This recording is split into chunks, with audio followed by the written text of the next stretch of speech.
Hey, insomniac.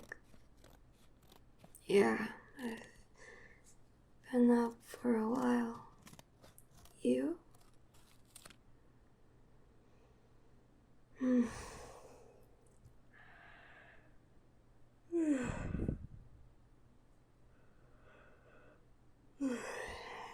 um, Building a house out of cereal boxes.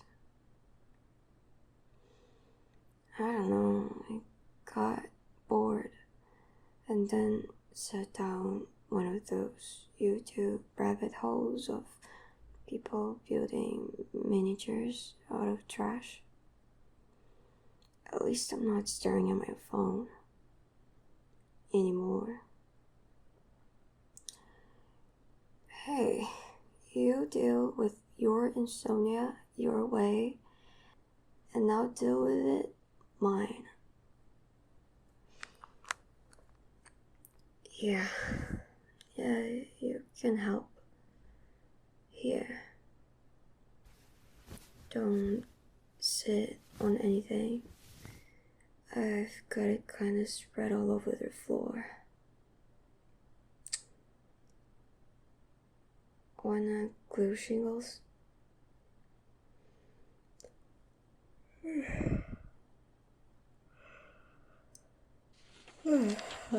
What's keeping you awake?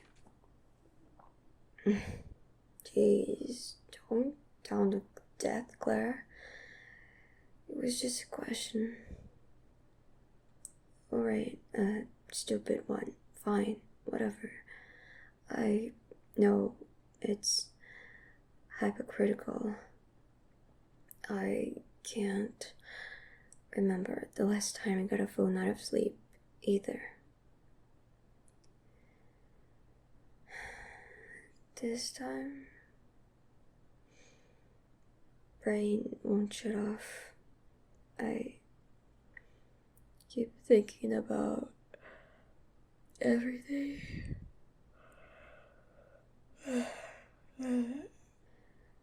And then, if I do somehow start to drift off anyway, it's like my mind catches me and jolts me awake.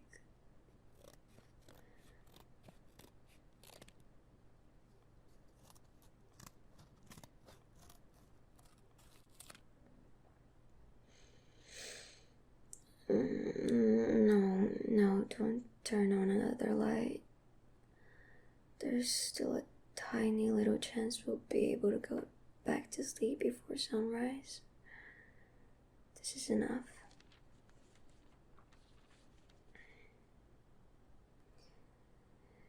Look at all those houses down the street, lined up with dark windows.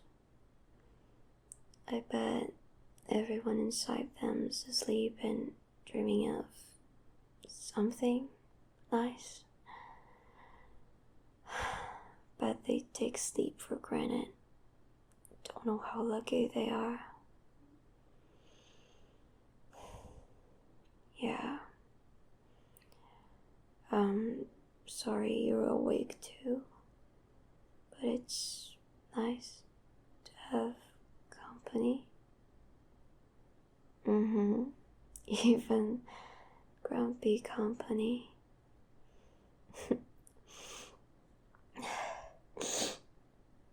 Well, imagine how annoying this would be if we lived with a morning person.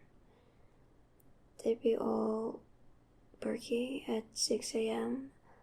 while we're just starting to wrestle ourselves into REM as the sun comes up. Plus, a morning person definitely wouldn't be sitting on the floor right now helping me build a rooftop out of cardboard scraps. I'd be left to work on this masterpiece all alone. Yeah, it's garbage. literally.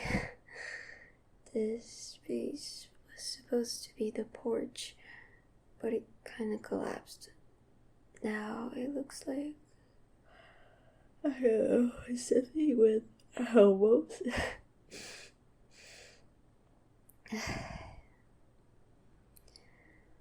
Doesn't help that it's almost 4 a.m. and my eyesight's getting blurry. God, I'm tired. So go sleep. Yeah, why didn't I think of that?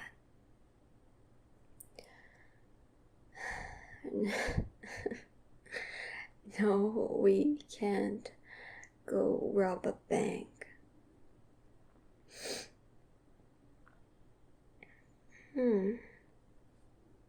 Well, yeah, that sounds good.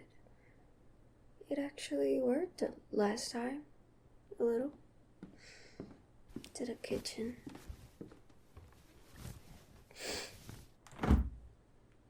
Wow. I can see your under eye circles even in the fridge light. Don't I know mine are just as bad. We're just a couple of tired raccoons raiding the fridge for midnight snacks. Or, wow, we do not have much. We need to go shopping. Orange juice.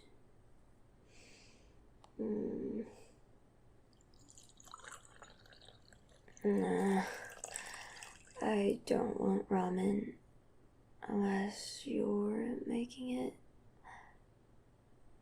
it. Yeah, fair.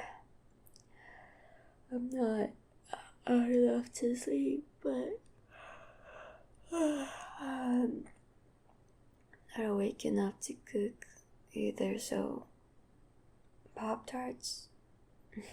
Okay. I mean, you can grab a couple of books from my room if you want. I don't really care what you pick. I'll bring our perfectly balanced midnight ride to the couch and grab a blanket.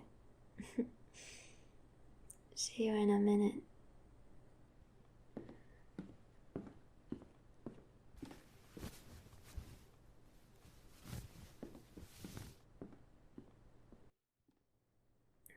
What did you pick? Yeah, solid choice. What? Hey, careful. Don't step on the house. You know what I mean. I know it looks awful, but it will look even worse squished flat. Oh, ha ha. Hilarious. And what did you make at 2 a.m.? That's what I thought. Safer? It probably would be. I guess I can put it on the table now. The glue's mostly dry anyway.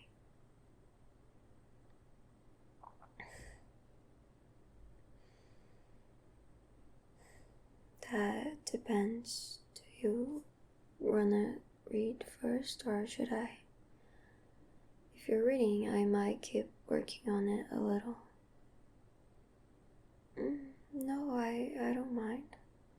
Go on, get under the blanket.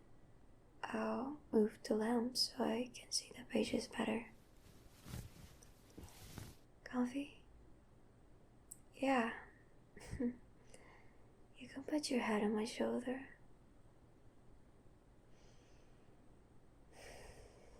Good.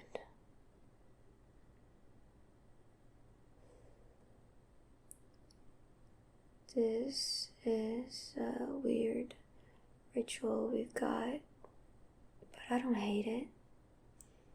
Midnight snacks and reading out loud to each other until we're ready to try going to sleep again. Even if it doesn't always work, It's better than tossing and turning in bed all night like before.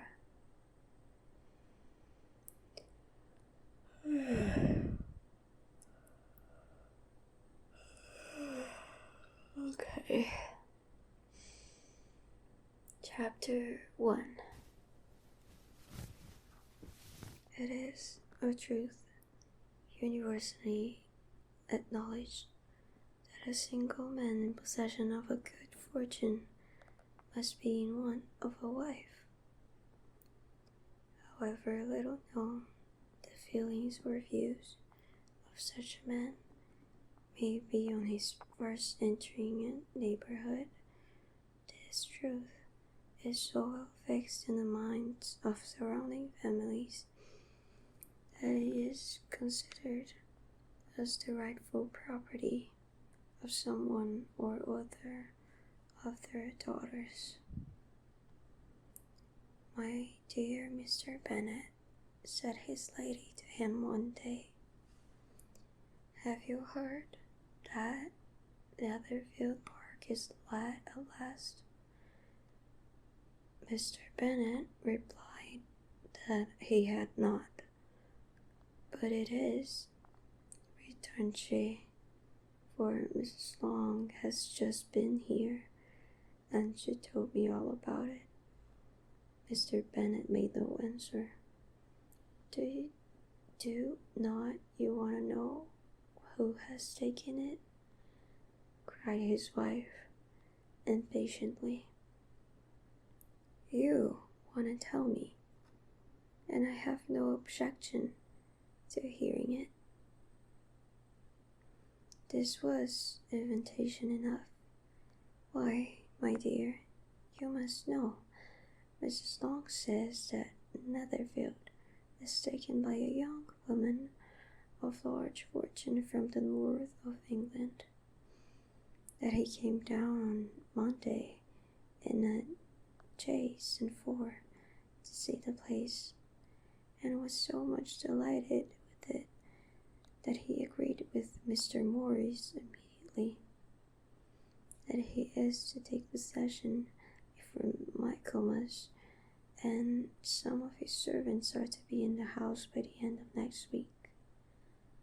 What is his name?" "Bingley." "Is he married or single?" "Oh, single, my dear, to be sure. A single man of large fortune, 4 or 5,000 a year. What a fine thing for our girls." "How so? How can it affect them?" "My dear Mr. Bennet," replied his wife, "oh, can it be so tiresome? You must know that I am thinking of his marrying one of them. Isn't that his design in settling here?" "Design? Nonsense. How can you talk so? But it is very likely that he may fall in love with one of them, and therefore you must visit him as soon as he comes." "I see no occasion for that. You and the girls may go, or you may send them by themselves, which perhaps will be still better, for as you are as handsome as any of them, Mr. Bingley might like you the best of the party." "My dear, you flatter me. I certainly have had my share of beauty, but I do not pretend to be anything extraordinary now. When a woman has 5 grown-up daughters, she ought to give over thinking of her own beauty.